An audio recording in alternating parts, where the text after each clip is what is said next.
Good morning, everyone. It is June 21st, and I'm going to talk about what's going on with regard to the Ukrainian counteroffensive and how operations seem to have slowed in this counteroffensive. Now, I want to highlight that the main thrust of the counteroffensive has not taken place yet. The Ukrainians have 60,000 troops that are made up into 12 to 15 brigades that are ready to fight in this counteroffensive. Within those brigades, they have 1,500 pieces of equipment, which includes armor, tanks, armored personnel carriers, etc. We have not seen that kind of movement on the battlefield yet at all. What we have seen are single brigade level and lower probing attacks on various areas, specifically in areas such as up in the Kharkiv region, up here, trying to conduct pinning operations in Bakhmut, as well as Donetsk and Zaporizhia. These are the areas we've seen these probing attacks. And despite it being just merely probing attacks, Ukraine has made progress on the battlefield, specifically in areas such as the north of Bakhmut, where they have pushed inward to create kind of a flanking effort within Bakhmut. And by design, the Ukrainians are using this to try and draw Russian troops to this region to help defend, because this was a political win for Putin. This is something that the Ukrainians want to happen. They want to continue to fight here, but pull Russian troops from the rest of the battlefield to potentially create openings elsewhere. Now, the other location that has been somewhat of a big focus is obviously Zaporizhia. Now, we've looked somewhat at Donetsk.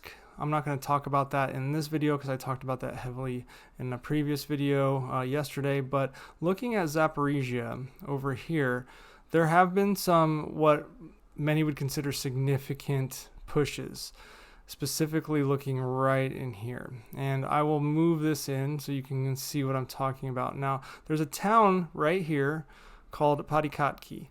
This town, Ukraine ended up capturing this town, and this was the first instance where Ukraine met the true first line of defense for Russia. Russia is operating three lines of defense in this region. They have one that runs right here, they have another that runs here, and then another here. Taking towns such as Padikatki creates the ability for them to punch through that first line of defense to potentially hit the second line. Now, the Russians have shown that they're throwing everything they've got in this first line, so if they can break through the first line, the second line is weaker, and the third line would be subsequently even more weak. Ideally, the push would take them to Tokmak, which again has significant defenses around it as well. So not an easy task. However, it looks like Padikatki was taken by the Ukrainians. Now, in the last hour, I've seen some reports from Russian mill bloggers that are claiming Russia retook Padikatki. So based on that, the current status isn't entirely known, but from official word, the town was taken by the Ukrainians, and it would be the first town that was actually on the main line of defense for Russia that Ukraine took. Again, this was not a push with a large brigade plus muscle movement. This was small unit tactics conducting probing attacks, taking this town on the defenses. So nonetheless, Ukrainian forces along much of the front line, and I'll zoom out here so you guys can see, along much of the front line remain a few kilometers away from hitting the first line of much of the Russian defenses, as you can see. So much of the area that they have taken is areas that are in front of Russia's main defensive lines. Up here, Russia has their own small units conducting defenses to try and limit the ability for the Ukraine to push to the defensive lines, but right now, that is looking like they're still remaining about a few kilometers away. I mean, the fighting is concentrated in mostly just the towns and fields in these regions with, again, smaller units, not large rumbling across the battlefield with dozens or hundreds of tanks. Man, I'm getting messages all over the place while I'm trying to make this video.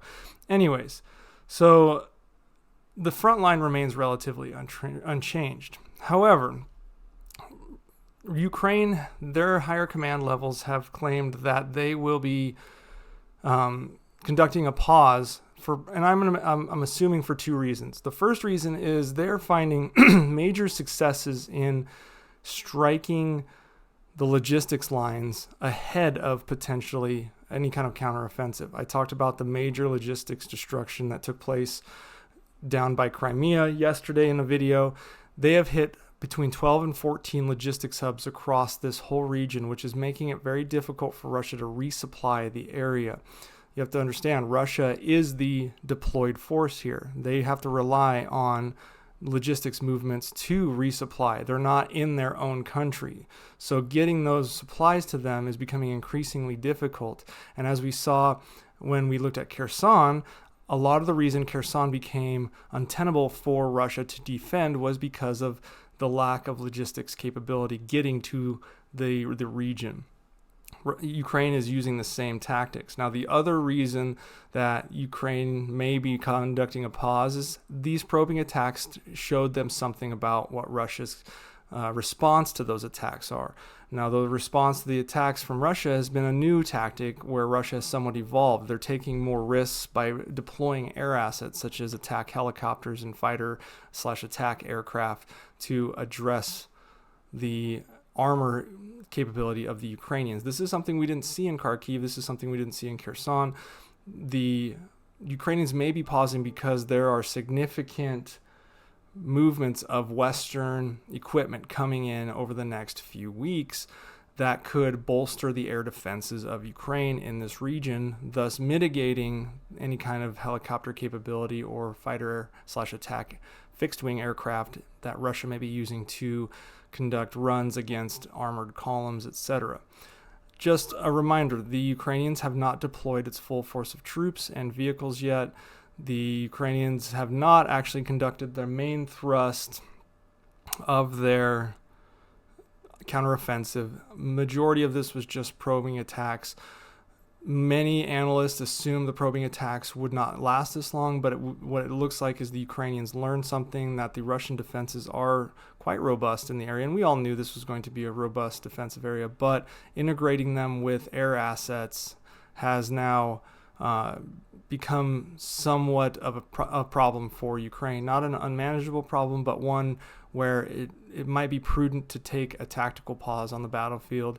Again, Ukraine has time on their side. Probing attacks being conducted doesn't mean the offensive is done. It's just determining the weak points, determining what they can find out about from their knowledge of the enemy, etc. And there's still many months ahead with regard to this Ukrainian counteroffensive.